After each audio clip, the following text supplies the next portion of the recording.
Ang kwentong ito ay hango sa totoong buhay. Karanasan ito ni Ampo. Taong 1950, Ormoc, Leyte.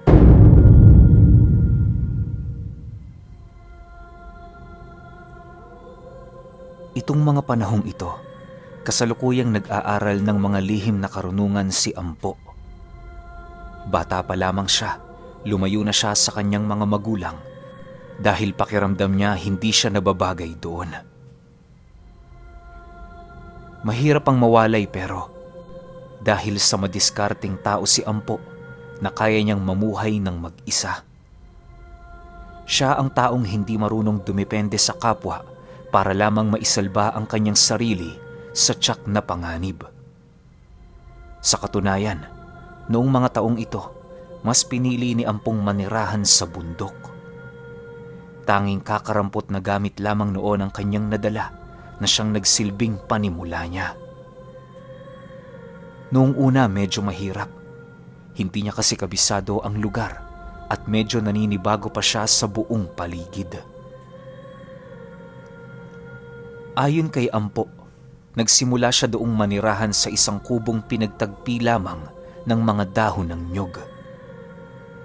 Maaliwalas naman sa lugar na kinaroroonan niya kahit ito ay nasa paanan ng bundok. Bagaman may mga pagkakataong ninais na lamang niyang bumalik sa kanyang dating buhay, pinipilit niya yung isang tabi. May mga pangitain kasi noong nasisipat tuwing gabi si Ampo tungkol sa kanyang hinaharap. Paulit-ulit niyang nasisipat ang kanyang sarili na naging isang manggagamot, kaya namay nagpasya siyang tahakin ito habang siya ay bata pa lamang.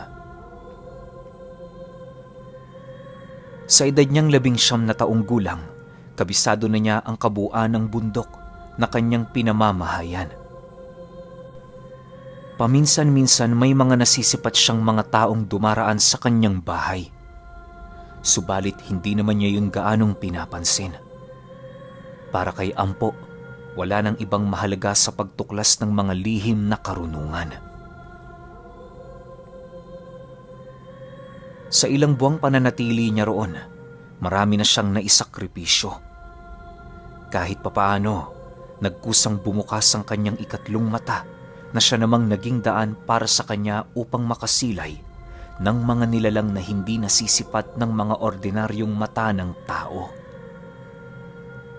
Dahil sa ganoong pag-unlad ni Ampo, nakakilala siya ng isang engkanto na kung tawagin ay Tambaloslos.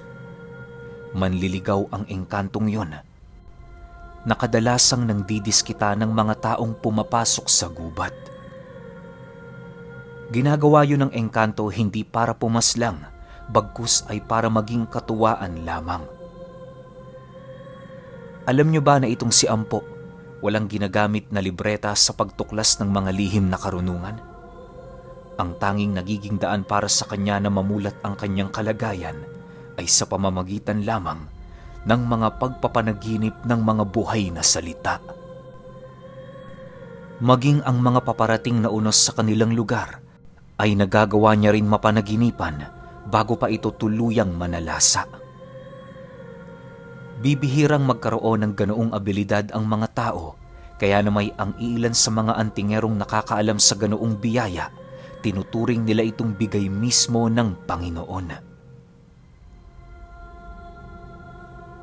Isang gabi, habang natutulog si Ampo, may pumasok na naman sa kanyang panaginip na isang pangitain. Doon ay nakita niya ang kanyang sariling nakikipaglaban sa 3 aswang na nasa kaanyuan ng paniki. Malalakas na uri ng aswang ang mga yon na siya namang halos hindi niya kinakaya gamit-gamit ang mga natutunan niyang lihim na karunungan. Dumating na nga noon sa puntong nasipat niya ang kanyang sariling sugatan sa kadahilan ng hindi kinaya ng kanyang bakod at puder ang mga matatalas nitong mga kuko na punong-puno rin ng mga buhay na salita. Wala siyang ideya kung papaano siya pinag-initan ng mga nilalang na yon, subalit para sa kanya, sapat na ang kanyang mga pangitaing nakita para mapaghandaan ang mga susunod na araw. Matapos ang naging panaginip ni Ampo, agad naman siyang napaupo mula sa kanyang pagkakahiga.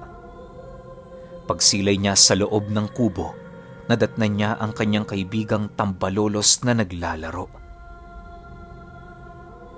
Para sa mga hindi nakakaalam, ang mga tambaloslos ay uri ng mga engkanto na mas aktibo kapag gabi. Gising naman ito pag umaga, pero limitado lamang ang kaya nitong gawin. Mahilig din yung magbantay sa mga taong naging malapit sa kanya, lalo pa sa mga nilalang na itinuring na niyang kaibigan. Ayon kay Ampo, hindi naman nakakapangilabot ang kaanyuan ng kaibigan niyang yon sa kadahilanang meron itong pagkakahawig sa mga duwendeng kulay puti.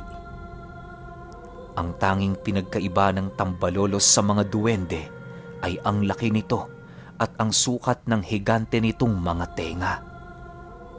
Butot balat din ng mga nilalang na yon at meron itong balat na kulay luntian.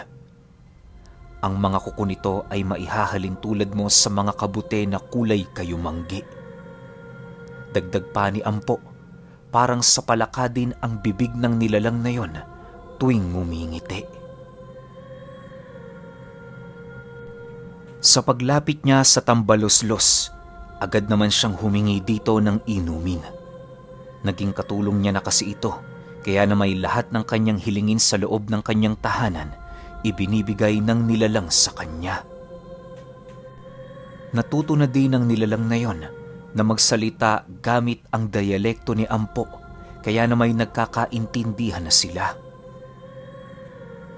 Bagaman hindi nakakapagsalita ang tambaloslos gamit-gamit ang kanilang bibig, ginagamit naman ito ang kanyang kaisipan para makipag-ugnayan kay Ampo.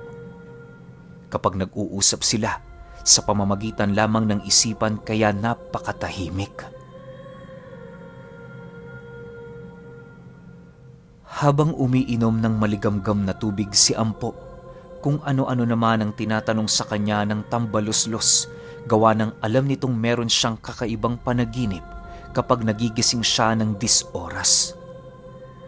Hindi naman siya doon nakatago, gawa ng kahit papaano'y alam niya sa kanyang sariling makakatulong ito sa kanyang mga kahaharaping problema. Nang mailahad na niya ang tungkol sa mga aswang, bigla namang nagulat ang kanyang kaibigan, gawa ng papaano sila magkakaroon ng kalabang aswang sa lugar na silang dalawa lamang ang naninirahan. Lumipas ang gabing yon, naging puspusa na ang pagramdam ni Ampo sa kanilang lugar. Nagpatulong na din siya noon sa iilan pa niyang mga kaibigan para naman kahit papaano marami sa kanyang makakapagbigay ng abiso. Mariin din niyang inilahad sa lahat ng kanyang mga kaibigang engkanto na huwag magparamdam ng direkta sa mga taong maliligaw sa lugar.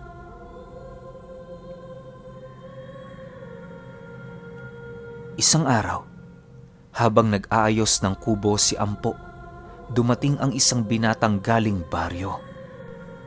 Walang pagdadalawang isip yung pumasok sa loob ng kanyang kubo na parabang hindi man lang siya nito nagawang makita. Pagsilay niya sa lalaking tumungo sa kanyang silid, agad naman niya yung sinundan habang tinatanong ng, "Oy Noy, anong gagawin mo dyan? Bulag ka ba? Hindi mo ba ako nakita sa labas?" Medyo iritable ang pagkakatanong doon ni Ampo sa kadahilanang pagod na siya sa kakapanday, tapos may bigla lang pumasok sa loob ng kanyang bahay na hindi naman niya kilala. Sa pagdating niya sa loob ng kanyang silid, bumungad sa kanya ang binatilyong umiiyak habang nakatitig sa kanyang kinatatayuan. Pagsilay niya sa pagmumukha nito, napansin niya doong takot na takot yon na parabang mayroong nangyari dong hindi kaaya-aya. Dahil sa maawain si Ampo, wala na siyang nagawa kundi pahupain ang kanyang galit na nararamdaman para sa bata. Mas pinili niyang kausapin yon ng marahan para naman kahit papaano magawa nilang magkaintindihan. Ilang minuto pa ang lumipas nang medyo kalmado na ang binata. Doon na niya yun sinubukang kausapin. Pasensya ka na, Noy. Nagulat lang ako kanina. Matanong ko lang, anong ginagawa mo rito? Hindi ba't malayo na ito sa baryo? Mahinahong tanong dito ni Ampo. Nang marinig ito ng binata, tumitig lang naman yun sa kanya habang mautal-utal na nagsasabi ng, Hindi ako taga rito. Tumakas lang ako eh. Meron kasing nandukot sa akin. Ano? Nandukot? Nang marinig ito ng binata, tumangulang naman yon para sumang-ayon sa kanyang naging kumpirmasyon. Dahil sa mga narinig noon ni Ampo, mas tuminde ang kanyang pagmamalabis na patirahin sa kanyang puderang binata. Kung totoo man ang sinabi nito, hindi niya yon maaaring hayaang bumalik sa baryo ng basta-basta. Makalipas ang ilang oras ng kanilang pag-uusap, nagpasya siya na pansamantalang patirahin ng binata sa kanyang puder. Labis naman yung ikinatuwa ng binata, gawa ng kahit papaano, alam niyang panatag siya kay Ampo. Tumulong naman yon sa mga gawaing bahay kung kaya't hindi yun naging pabigat para sa kanya.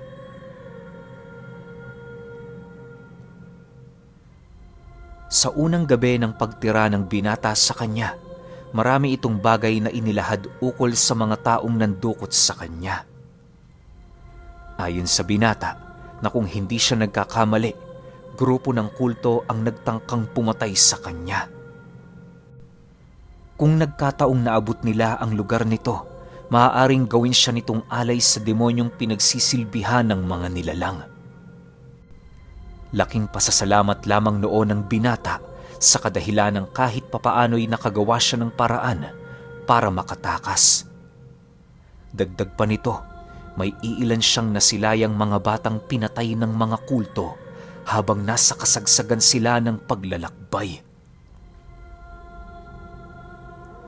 Nang marinig ito ni Ampo, patuloy lang naman siyang nakikinig habang maiging nag-iisip. Pagtahimik ng binata sa kinaroroonan nito, mahinahon naman niya yung tinanong ng, Kumalma ka lang, sinisigurado ko, hindi ka na makakabalik sa puder nila. Nga pala, anong pangalan mo? At saka, ilang taong ka na? Felipe ang pangalan ko, Ginoo. 15 taong gulang. Hindi ho kami sa eksaktong baryo nakatira. Ang mga magulang ko kasi merong lupain sa unahang bahagi ng baryo na siyang aming pinagkukuhanan ng hanap buhay. Doon na din kami tumira, kaya kagaya nyo, madalang din ho kaming makasilay ng tao. Sagot naman ng binata. Sige Felipe, kailan mo balak umuwi? 3 araw lang ang palugit ko sa'yo dito sa bahay ko. Matapos yan, makakaalis ka na. Pasensya ka na, yan lang ang aking magagawa. Sagot naman dito ni Ampo. Nang marinig ito ng binata, agad din naman yung sumang-ayon ng walang pag-aalinlangan. Ayon dito, mas mabuti na yon kesa naman magpagala-gala siya sa gubat. Akala nila noon ayos na ang lahat pero hindi pala. Sa pagsapit ng oras ng kanilang pamamahinga, mas lalong tumindi ang mga pangitain sa panaginip ni Ampo. Kung noong nakaraan ay nakakatulog pa siya, ngayon hindi na. Klarong-klaro na kasi sa isipan niya noon ang paglapit ng grupo ng kulto sa bahay niya. Habang pinagmamasdan niya ang mga nilalang sa kanyang panaginip, ramdam na ramdam niya ang napakasama nitong mga presensya. Hindi din niya kayang maipagkaila ang mga namumula nitong mga mata na para bang kayang pumatay ng tao sa pamamagitan lamang ng pagtitig. Dahil sa mga pangitaing yon, 2 buong gabi wala siyang naging tulog. Maigi siyang naghintay sa paglapit ng mga ito para naman maging handa sila kahit papaano. Halos tsinitsyempohan lang niya noon ang pag-idlip ng binata bago siya tuluyang tumayo mula sa kanyang pagkakahiga. Kapag umaga, ninanais ni Ampo na magpahinga nang sa gayoy makabawi siya. Sa loob ng 2 araw, ganon ang kanyang ginawa hanggang sa dumating ang puntong nakita na niya sa kanyang pangitain ang pagtapak ng mga aswang sa kanyang teritoryo.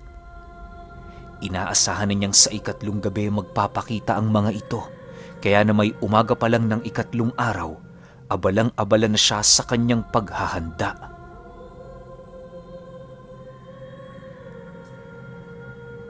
Sa pagsapit ng hapon ng 3 araw, mas lalong naging abala si Ampo. Halos panay ang pag-ikot niya sa kanyang tahanan noon para makapagpalipad hangin sa buong paligid. Habang ginagawa ito ni Ampo, panay lang naman ang pagmasid sa kanya ng binata. Ang tambaluslos noong kaibigan niya ay panayang pagkausap sa kanya ukol sa ginagawa ng binatang pagmamasid sa kanila.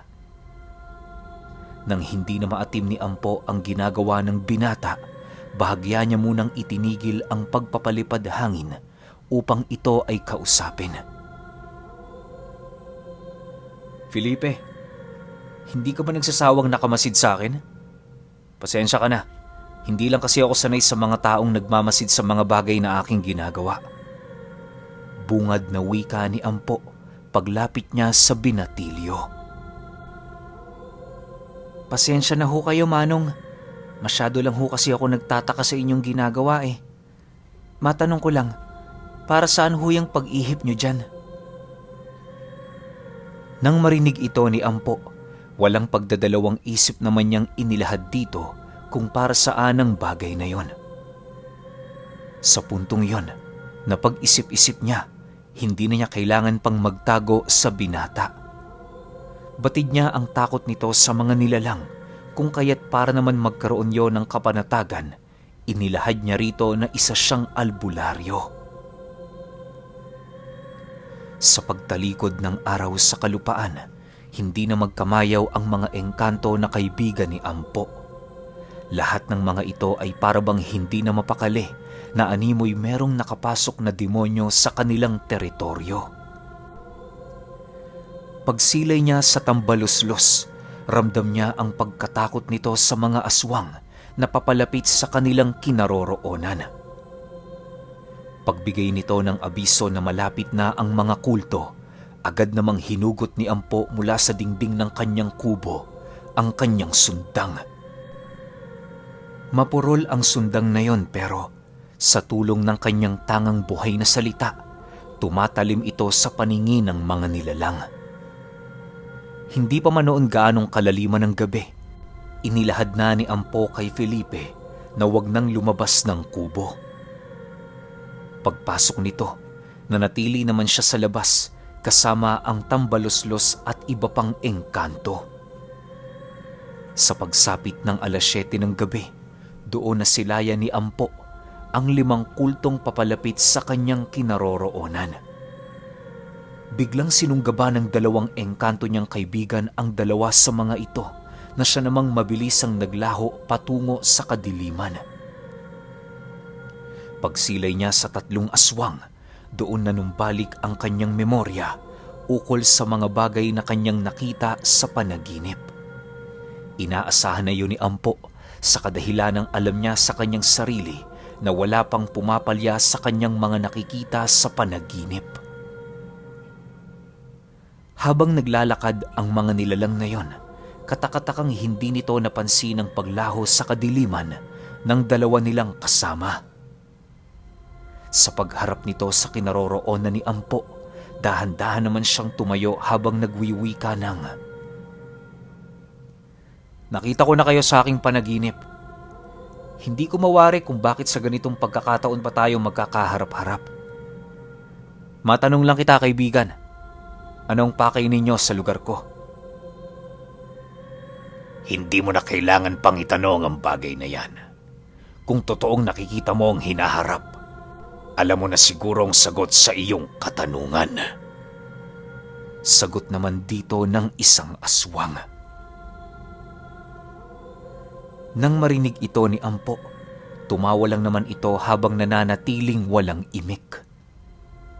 Maya-maya pa, bigla nitong binunot sa lupa ang kanyang sundang at kasabay nito ang dahan-dahan nitong pag-uusal ng mga pangkumbating kataga. Nang marinig ito ng tambaluslos, bigla naman yung lumitaw sa kanyang tabi habang nananatiling nakasilay sa mga aswang. Pagsilay ng mga nilalang sa kaibigan ni Ampo, dali-dali naman yung nagsipalitan ng kanilang mga anyo. Sa puntong yon, naalerto ang mga aswang sa kadahilan ng hindi nila inaasahang merong malakas na kaibigan ang antingerong nakatira sa kagubatan. Nang masipat ni Ampo ang pagpapalit anyo ng mga ito, dali-dali naman siyang tumakbo patungo sa parte ng kanyang bakuran kung saan naganap sa kanyang panaginip ang kanilang paglalaban. Sinakto niyang doon maganap ang kanilang pagtutuos upang alam na niya ang kanyang mga gagawin. Pagsilay niya sa mga aswang na papasunggab sa kanyang kinatatayuan, agad naman siyang umilag habang nananatiling nakangiti. Hindi maipinta ang kasiyahan noon ni Ampo sa kadahilanang ang pakiramdam niya noon parang inulit lamang ang mga pangyayaring minsan na niyang naranasan. Kahit anong pagsugod ang gawin noon ng mga aswang, wala itong nagagawa para mahuli sa akto si Ampo. Maraming ulit na din silang sumubok ng iba't ibang taktika sa pakikipaglaban, subalit lahat ng ito ay nabaliwala lang. Ilang minuto pa ang lumipas, bahagyang natigilan ang mga aswang sa pag-atake. Bakas sa pagmumukha nito ang labis na pagod dahil sa walang patid nitong pagkaripas ng takbo sa malawak na bakuran ni Ampo. Pagod na kayo? Pwede na kayong umalis. Pero sa isang kondisyon. Tatantanan nyo na ang batang narito sa aking puder. Wika ni Ampo habang nakatayo. Nang marinig ito ng mga nilalang, inaasahan naman niyang hindi ito susunod sa kanyang nais mangyari. Sa pagtawa ng mga ito sa kanyang harapan, buong lakas naman niyang binato ng sundang ang isa sa mga ito. Matapos niya yung gawin, binigyan niya ng kautusan ng tambaluslos na makisawsaw sa kanilang paglalaban. Pagtanggap nito ng kanyang utos, bigla namang natulala ang dalawang aswang at kasabay nito ang dahan-dahan doong paglapit ng kanyang kaibigan. Binilinan siya nitong wag nang makialam sa kadahilanang kayang-kaya na niya ang dalawang yon. Matapos nitong magsalita sa kanyang isipan, ngumisi lang naman noon si Ampo, gawa ng yun din ang sinabi ng tambaluslos sa kanyang panaginip. Ilang minuto pa ang lumipas, dahan-dahan namang bumabagsak sa lupa ang katawan ng dalawang aswang. Alam niyang napatay na ng engkanto ang kaluluwa ng mga ito, kung kaya't nasisiguro niyang hindi na din magtatagal ang kanilang paglalaban. Maya-maya pa, lumitaw sa harapan ni Ampo ang tambaluslos, hawak-hawak ang dalawang kaluluwa ng aswang. Walang habas niya yung kinain hanggang sa tuluyan na lamang maglaho ang mga ito. Ayon kay Ampo, na bagaman masasayang nilalang ang tambaluslos, meron din itong tinatagong kabangisan. Kaya nitong kumain ng mga kaluluwa kung kinakailangan o di naman kaya'y parusahan ito hanggang sa kamatayan ng katawang lupa ng kanyang kalaban. Yon ang isa sa mga rason kung bakit sa puso ng gubat nanananahan ang tambaluslos na siyang dahilan kung bakit madalang lang itong masilayan ng mga ordinaryong albularyo. Sa pagsapit ng umaga, masaya naman ang gising ni Ampo. Pagsilay niya sa binatilyo, nasipat niya itong nakatitig sa labas ng kanyang kubo habang napakalalim ng iniisip. Felipe, ano bang iniisip mo dyan? Lumapit ka na rito. Samahan mo ako magkape. Bungad na wika ni Ampo. Nang marinig ito ng binatilyo, marahan naman yung lumapit sa kanya habang bakas sa pagmumukha nito ang pag-aalala. Maya-maya pa, walang pagdadalawang isip namang inilahad ng binata sa kanya ang dahilan nito kung bakit yun aligaga at hindi mapakali.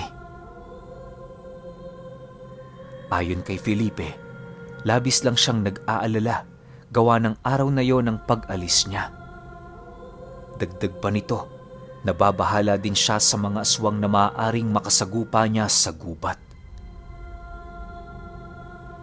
Sa pagpapatuloy ng kanilang pag-uusap, mariin namang sinabi sa kanya ni Ampo na wala na siyang dapat ipag-alala sa lugar na yon. Sasamahan naman siya ng tambaluslos papalabas ng gubat kung kaya't nasisiguro niyang magiging ligtas ito. Ayon pa kay Ampo, na kung hindi pa siya sigurado sa kaligtasang hatid ng tambaluslos, silang dalawa ang maghahatid dito. Dahil sa kanyang sinabi, kahit papaano'y medyo napanatag naman ang kaisipan ni Felipe. Ipinagtapat nito kay Ampo na nais siya nitong kasama papalabas ng gubat kung kaya't wala naman siyang nagawa. 2 araw ang lumipas.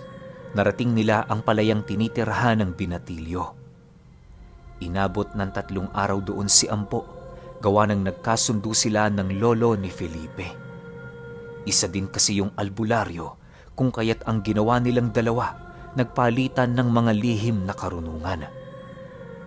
Sa loob ng 3 araw ding yon, ikinuwento ni Ampo ang kanyang mga pangitain bago pa man dumating sa kanyang kubo ang binata. Matapos ang kanyang pananatili sa bahay ni Felipe, bumalik na siya sa kanyang kubo. Magmula noong umalis na si Ampo, hindi na ito nakita pa ng pamilya ng binata.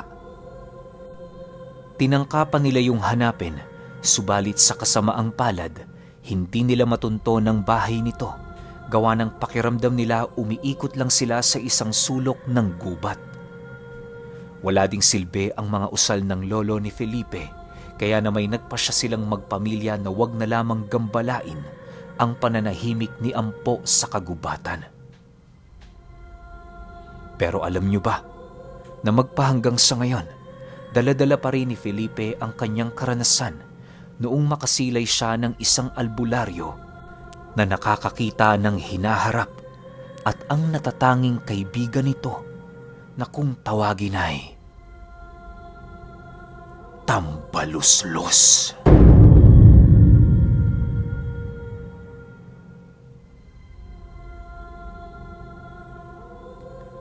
Okay, opinyon ko sa kwento. Sobrang bangis ni Ampo. Napakalupit nito ni Ampo. Tsaka yung kaibigan niyang tambaluslos. Alam niyo, parang pangatlo, pang-apat na beses ko nang narinig yung ganitong lahi. Well, yung mga beses na yon, kung ilang beses ko siyang narinig, hindi dito sa kwento.